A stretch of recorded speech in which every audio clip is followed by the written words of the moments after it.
నమస్తే, నేను మీ Swapna. Welcome back to my channel my dear YouTube family members.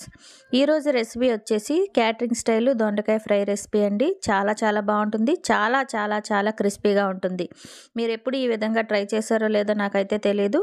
నేను క్యాటరింగ్ స్టైల్ అచ్చం వాళ్ళు చేసినట్టే చేశానండి. సాంబార్, రసం, చారు, పప్పు, ఈవెన్ మనం పెరుగన్నం, గింజన్నం తిన్నా సరే ఈ దొండకాయ ఫ్రై సైడ్ డిష్గా భలే బాగుంటుందండి. చాలా చాలా క్రిస్పీగా ఉంటుందండి. మరి మీరు కూడా ఒకసారి ట్రై చేసి చూడండి. ఇలా విరిస్తే అలా కరకరలాడాల్సిందే. టేస్ట్ అయితే అంత బాగుంటుంది. ఇప్పుడు దీన్ని నేను తిని చూపిస్తాను మీకు ఏ విధంగా ఉందో.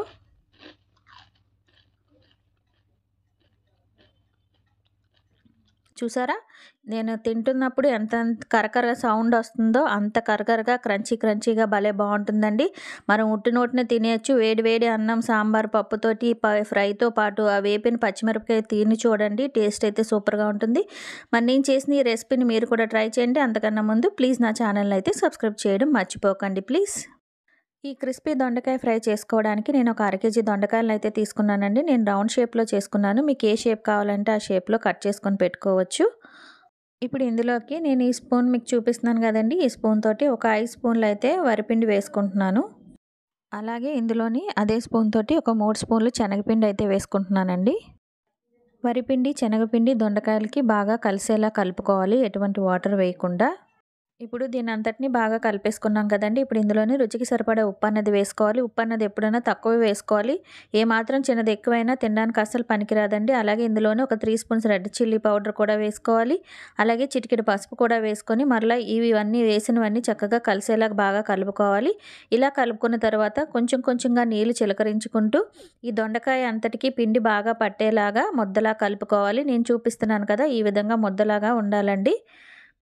డీప్ ఫ్రైకి సరిపడా ఆయిల్ అనేది పెట్టేసుకున్నానండి. ఆయిల్ కూడా బాగా హీట్ అయిపోయింది. ఫ్లేమ్ అనేది హైలో ఉండాలి. ఆయిల్ కూడా బాగా హీట్గా ఉండాలండి.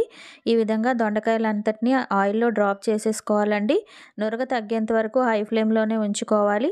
హై ఫ్లేమ్లోనే ఫ్రై చేసుకోవాలండి. మనం గరిటె పెడుతూ ఫ్రై చేసుకోవాలి. అటు ఇటు తిప్పుకుంటున్నప్పుడు మనకి గరిటెకి క్రిస్పీగా తగులుతుంది. అప్పుడు మనం తీసుకొని ఒక ప్లేట్లోకి వేసుకొని మిగిలినదంతా ఈ విధంగానే ఫ్రై చేసేసుకోవాలండి.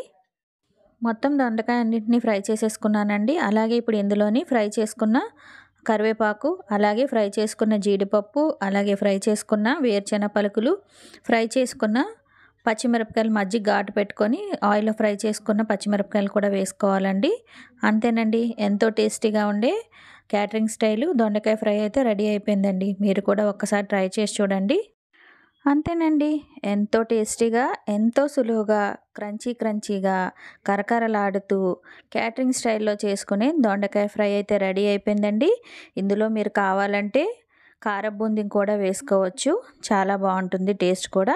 మరి మీరు కూడా ఒకసారి ట్రై చేసి చూడండి. చాలా చాలా సులువుగా అయిపోతుంది.